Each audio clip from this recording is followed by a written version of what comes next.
மேலும் நமது மூலிகை வசியமை சேனலை முதன்முறையாக பார்க்கும் அன்பர்கள் என்றால் நமது சேனலை சப்ஸ்கிரைப் செய்து பாருங்கள்.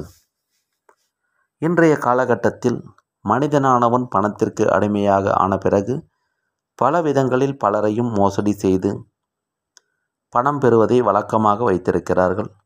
அவ்வாறு செய்யக்கூடியவர்கள் நமது தகுதிக்கு உயர்ந்தவர்களாக இருந்தாலும் பெரும் செல்வந்தர்களாக இருந்தாலும் நாம் தொட முடியாத அளவிற்கான உயரத்தில் இருப்பவர்களாக இருந்தாலும் அவர்களை திணறடிக்கக்கூடிய ஒரு மாந்திரீக முறைதான் இன்றைய காணொளி.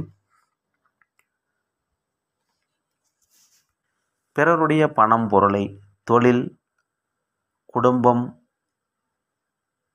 வியாபாரம் ஆகியவற்றில் மோசடியாக அபகரித்த நண்பர்களை, உறவினர்களை, தொழில் பார்ட்னர்களை அவர்களிடம் முறையாக நீங்கள் கேட்டும் உங்களுடைய பணம், பொருளை திருப்பி தராத நிலையில் அவர்கள் திணறி போகும் அளவிற்கு செய்யக்கூடிய இந்த மாந்திரீக முறைக்கு நீங்கள் வாங்க வேண்டியது ஒரு நாட்டுக்கோழி முட்டை. அந்த முட்டையை வாங்கி அதில் கருப்பு நிற பேனாவினால் உங்களுடைய எதிரியை மனதில் நினைத்து உங்களால் இயன்றவரை அவரைப் போலவே ஒரு உருவம் வரைந்து கொள்ள வேண்டும்.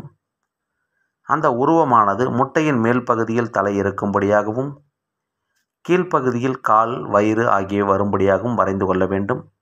முழு கைகாலுடன் இருக்கக்கூடிய ஒரு மனித உருவமாக அதை வரைந்த பிறகு அந்த முட்டையில் 4 புறங்களும் கருப்பு மை வைக்க வேண்டும்.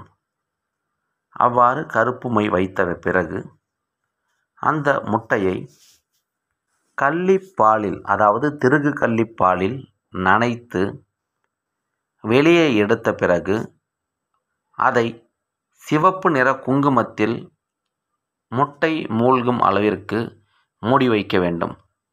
அவ்வாறு மூடி வைத்த பிறகு உங்களுடைய எதிரியின் பெயரை கூறிக்கொண்டு அவர் இந்த நொடியிலிருந்து செய்யக்கூடிய செயல்களில் திணறல் ஏற்பட வேண்டும், தொழில் வியாபாரம் பாதிப்பு அடைய வேண்டும், உங்களுக்கு கொடுக்கக்கூடிய பணமானது உங்களுக்கு வசூலாகி வந்து சேரும் வரையில் அல்லது உங்களிடம் அபகரித்த பொருளை அவர் திருப்பித் தரும் வரையில் அவருடைய காரியங்கள் அனைத்தும் தடைபட்டு அவர் திணறி போக வேண்டும், பண வரவுகள் தடைபட வேண்டும், பல விதங்களில் தொந்தரவுக்கு அவர் ஆளாக வேண்டும் என்று சிறிது அளவு சத்தமாக வேண்டிக் கொள்ள வேண்டும். அவ்வாறு வேண்டிக் கொண்ட பிறகு அந்த முட்டையை ஒரு சிறிய மண் கலயத்தில் வைத்து குங்குமம் முழுவதுமாக போட்டு அந்த மண் கலயத்தை மறைத்து மேலே மெழுகு வைத்து பூச வேண்டும்.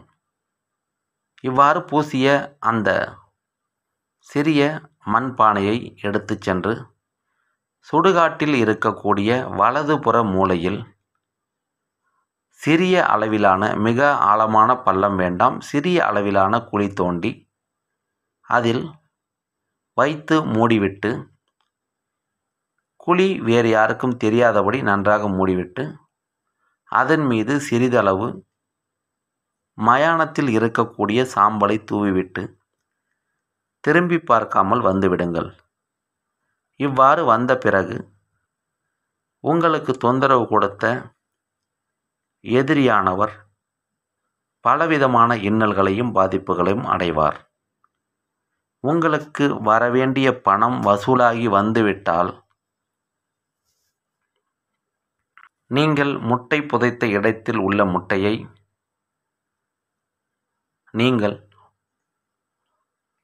புதிதாக வெட்டிய நீளமான வேப்பங்குச்சியினால் அந்த பள்ளத்திலிருந்து